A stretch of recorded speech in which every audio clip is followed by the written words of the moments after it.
My name is Daniel Carter. I'm 34 years old, a senior software developer who got lucky enough to work remotely before it was trendy. I bought this house, my house technically, 3 years before I met Amy. 4 bedrooms, 2-car garage, suburban dream with a mortgage I could handle on my own. I thought I was building something permanent. Amy walked into my life when she was 28. We met through Jake and Sarah, mutual friends who swore we'd be perfect together. They weren't wrong, at least I didn't think they were. She had this way of making everything feel like an adventure, even grocery shopping. We'd spend Saturday mornings hiking trails, then collapse on my couch watching the trashiest reality TV we could find. Her head on my chest, both of us laughing at the manufactured drama. The wedding was everything she wanted, a garden ceremony with fairy lights strung through oak trees, her in white lace, me trying not to cry as she walked down the aisle. Her father, Brian, clapped me on the shoulder afterward and said, "Take care of my little girl." I promised I would. God, I meant it. 2 years into our marriage, Amy quit her marketing job. "I want to focus on making our home perfect," she said, and I believed her. Why wouldn't I? I made enough to support us both. $98,000 a year goes far in the suburbs. She transformed the house, made it warm, alive, cooked these elaborate dinners sometimes, organized everything down to the label maker she obsessed over. We had our routines carved in stone. Friday movie nights with overpriced popcorn, Sunday morning coffee on the patio, while she read lifestyle blogs and I scrolled sports news, annual hiking trips to Yosemite or Yellowstone where we'd disconnect completely. No kids yet. Soon, Amy always said when anyone asked. When we're ready, I was ready. I'd been ready. But I didn't push. 4 years passed like a comfortable dream. Then something shifted. It started with her phone. She'd angle it away when I walked by, quick little tilts like she was hiding cards in a poker game. New makeup appeared.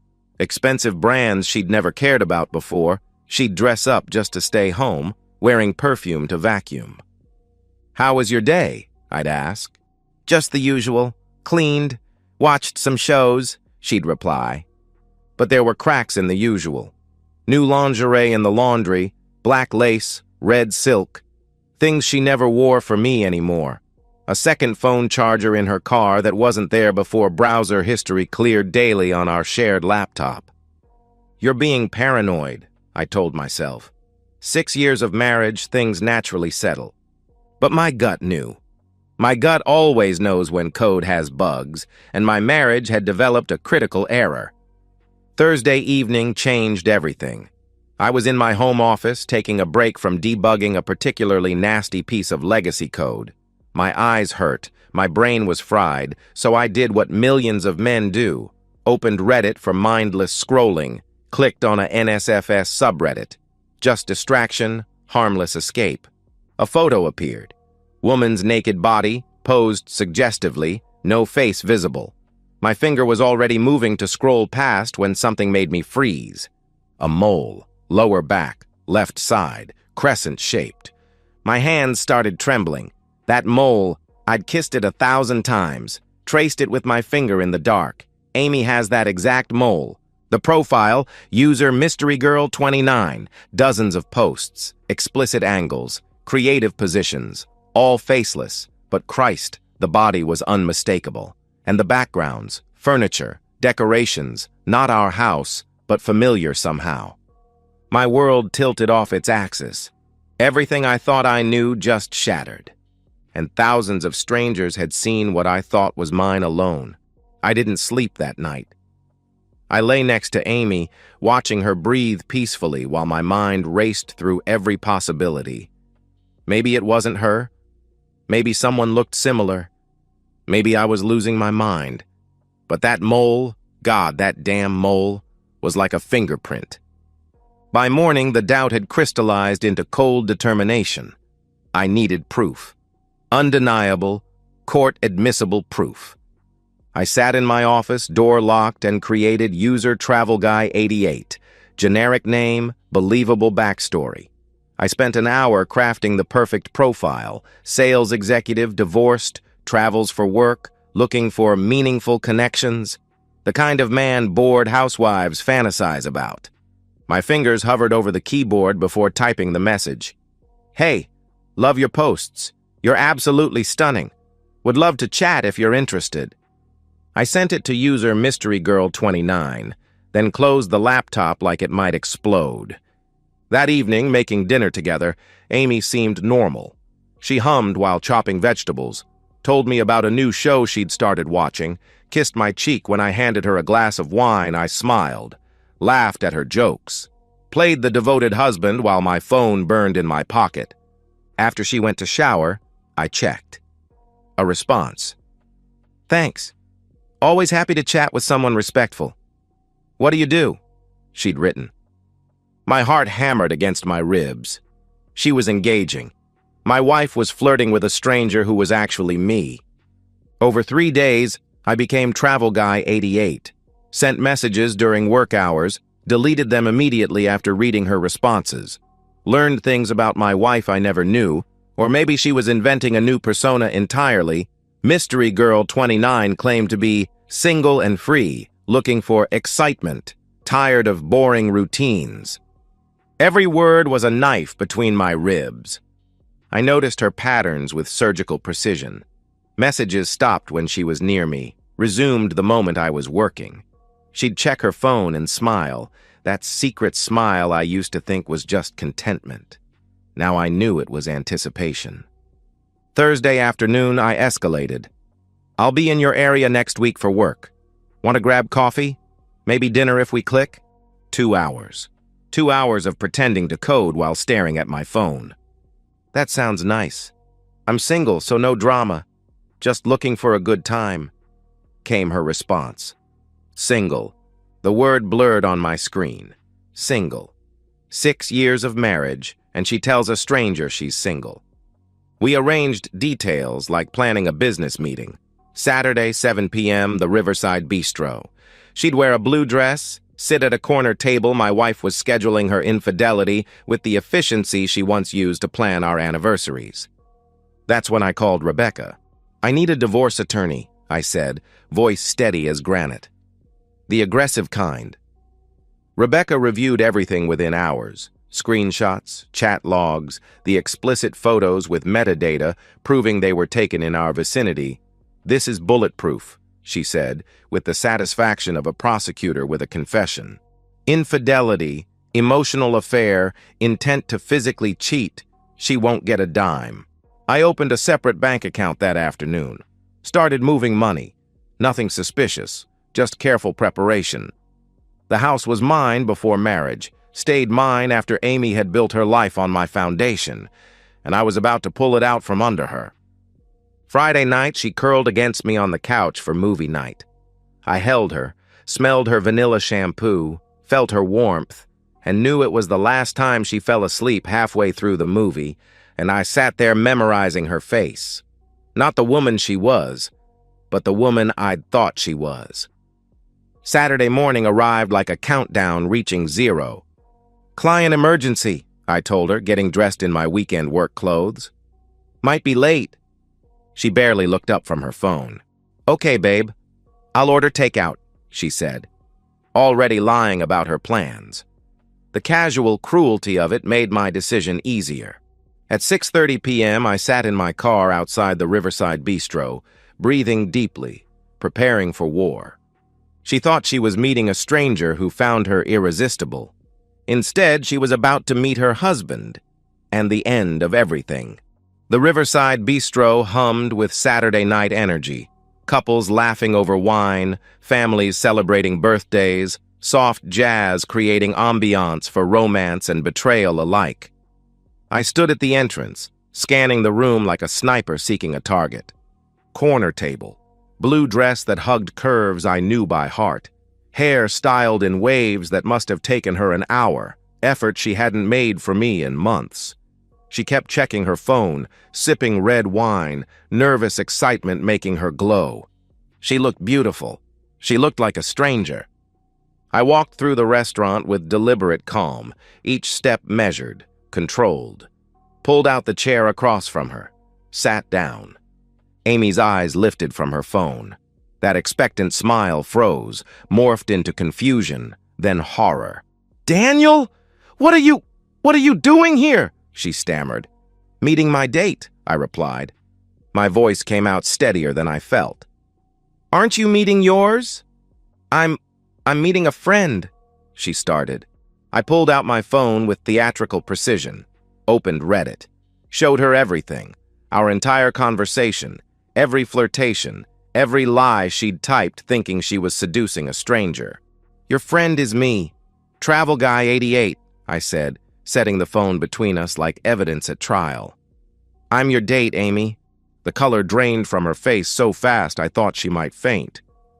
"Daniel, this isn't," she sputtered.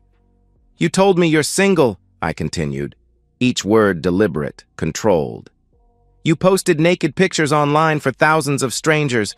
You arranged to meet someone tonight. To do what, exactly?" "It's not what it looks like," she protested. "Then explain what it looks like. Please. I'm fascinated," I said flatly. People at nearby tables were watching now, voices lowered to whispers, phones probably recording. Amy's eyes darted around, realizing we had an audience. "I made a mistake," she whispered, tears starting. "I was bored. I didn't mean—" "You didn't mean to cheat? Or didn't mean to get caught?" I asked. "Please, let's go home and talk," she begged. "There is no home for you anymore," I announced, standing and letting my height advantage make the point. "I've already contacted a lawyer. Divorce papers are being drafted. I have screenshots of everything, every photo, every message, every single lie. You won't get a penny." "Daniel, no!" She grabbed my wrist, desperation replacing dignity.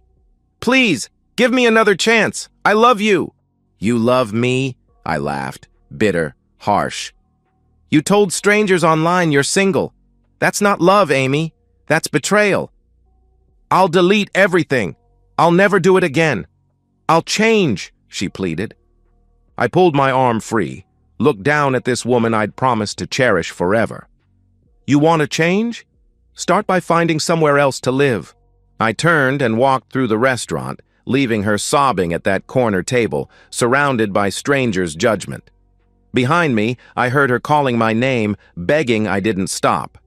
In my car, adrenaline crashed over me in waves. My hands shook as I dialed a number I'd never had to use for something like this. "Daniel?" Brian's voice came through, warm and concerned. "Everything okay?" "Brian, I need to tell you something," I said after a deep breath. "I'm filing for divorce." Silence stretched like a held breath. "What? Why?" he asked. I explained with clinical detachment. The Reddit discovery, the catfishing, tonight's confrontation. Facts only, no emotion. Let the facts speak their own condemnation. "Are you absolutely certain?" he asked. His voice had aged 10 years. "I have screenshots, chat logs. She showed up tonight thinking she was meeting another man. She told him she's single," I explained. I heard Susan's voice in the background, then the hollow echo of speakerphone. She actually went?" Susan's voice cut in, sharp with disbelief. "She's probably still there, crying at the table," I confirmed. A long exhale from Brian. "I'm so sorry, Daniel. We had no idea. I wanted you to hear it from me first, before she tries to spin this," I told them. Susan's voice cut through like a blade. "She's not welcome here either." Those 4 words carried more finality than any divorce decree.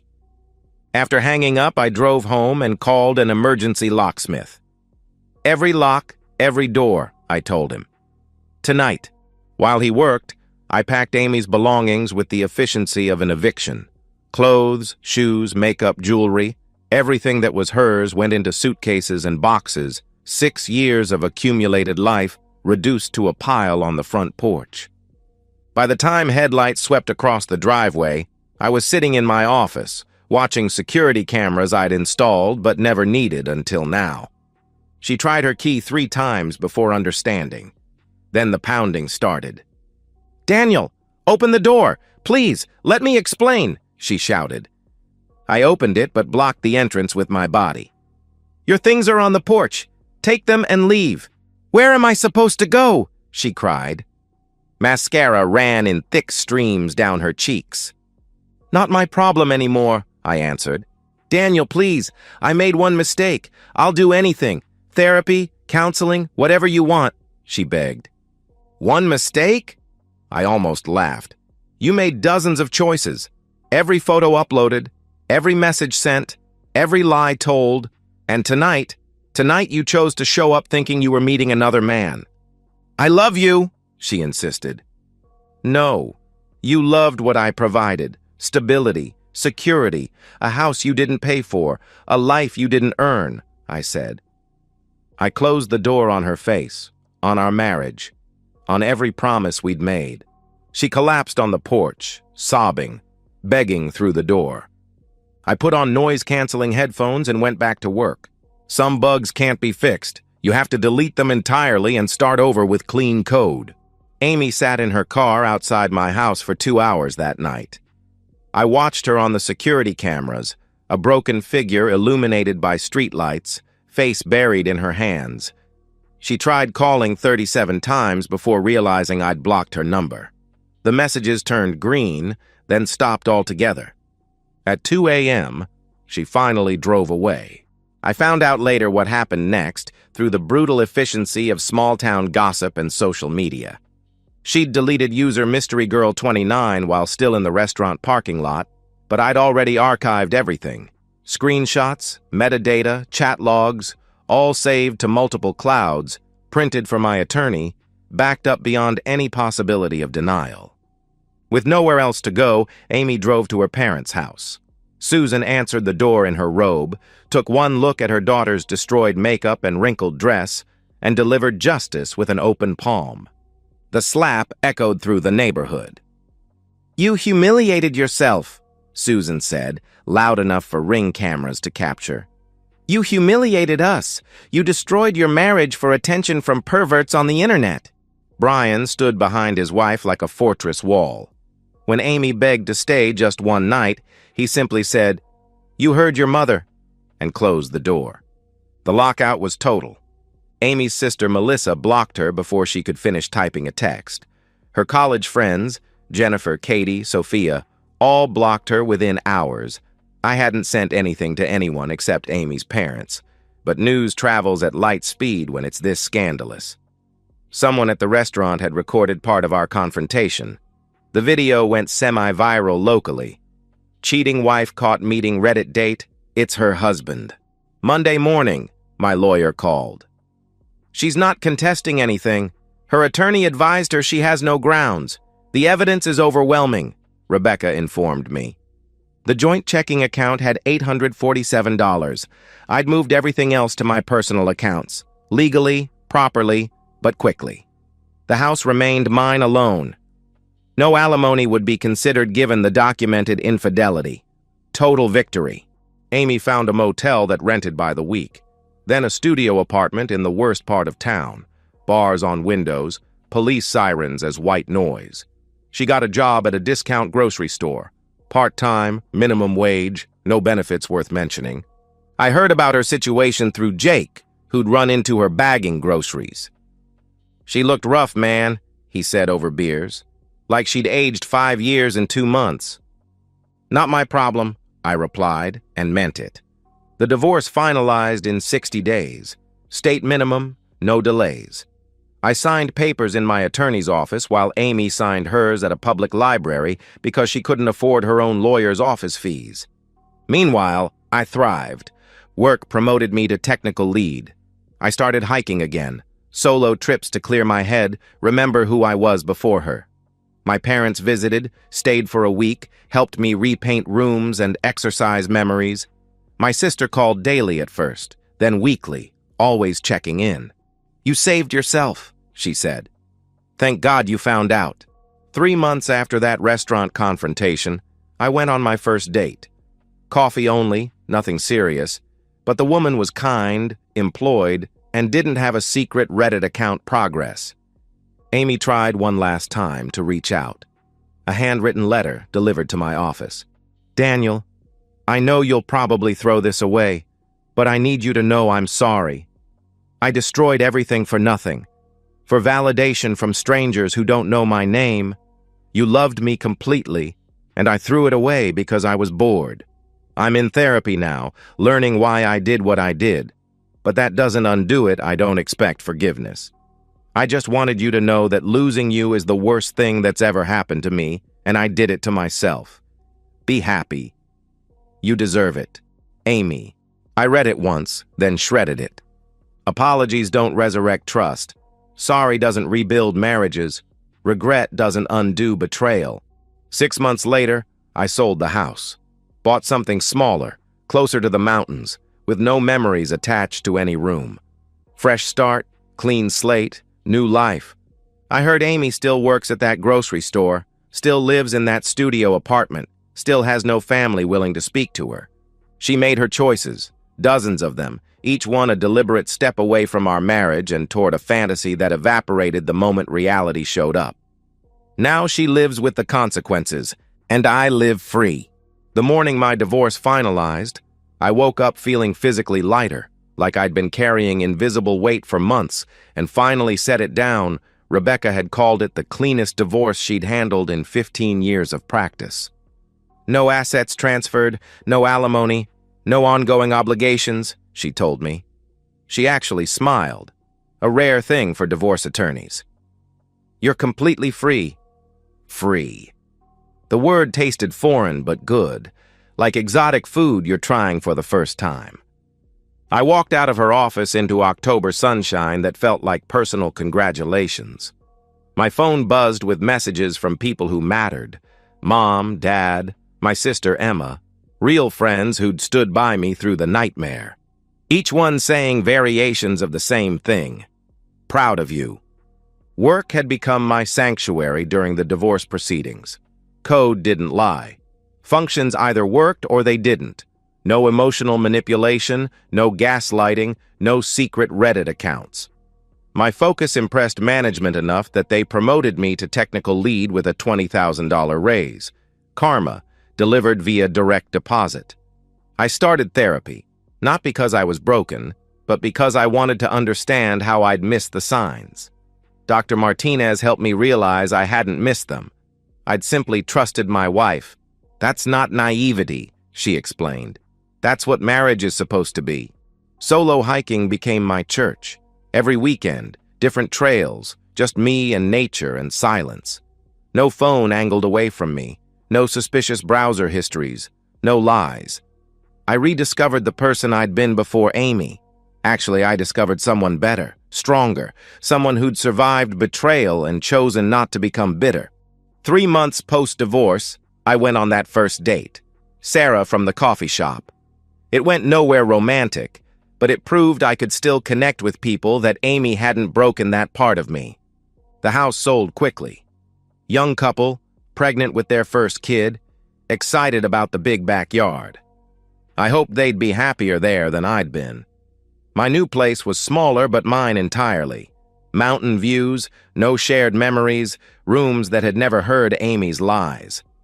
Sometimes, driving through town, I'd pass that discount grocery store where Amy worked. I never went in. That chapter was closed, the book burned, the library demolished. But I heard things. Small town, big gossip. Amy still worked there, 4-hour shifts, aching feet, polyester uniform. Still lived in that studio apartment with bars on the windows. Her parents hadn't spoken to her in 6 months. Her sister had gotten engaged and didn't invite Amy to the wedding. Complete exile from everyone who'd once loved her. Jake saw her once, bagging groceries with mechanical precision, and said she looked like a ghost of herself. Empty eyes, man. Like she was just existing, he told me. Existing. Not living. The difference matters. One evening, 6 months after everything ended, I sat on my new deck, watching the sunset paint the mountains gold. My phone rang, Emma, calling to plan Mom's birthday dinner. "You sound good," she said. "Happy." "I am," I replied and meant it. "Thank God you found out when you did. Imagine if you'd had kids with her," she added. I had imagined it. Many times. The thought always led to gratitude for dodging that bullet. After we hung up, I sat in comfortable silence, bourbon in hand, peace in heart. Somewhere across town, Amy was probably returning to her studio apartment, heating up ramen, scrolling through her phone with no secret Reddit account to check, no messages from strangers telling her she was beautiful, no husband to betray. She'd traded everything real for digital validation, exchanged a life for likes, destroyed a marriage for the masturbatory fantasy of strangers who didn't know her name. Now she had exactly what she'd earned. Nothing. And I had what I'd always deserved. Freedom. The sun disappeared behind the mountains. I went inside my house, and closed the door on the past.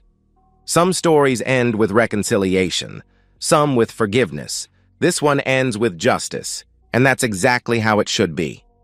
And that's the end of today's story. If you enjoyed it, please give this video a thumbs up and drop a comment below. Your support helps the algorithm push my content further. If you're new to the channel, don't forget to hit that subscribe button. It really helps me keep creating more stories for you. Thanks for watching, and I'll see you in the next one.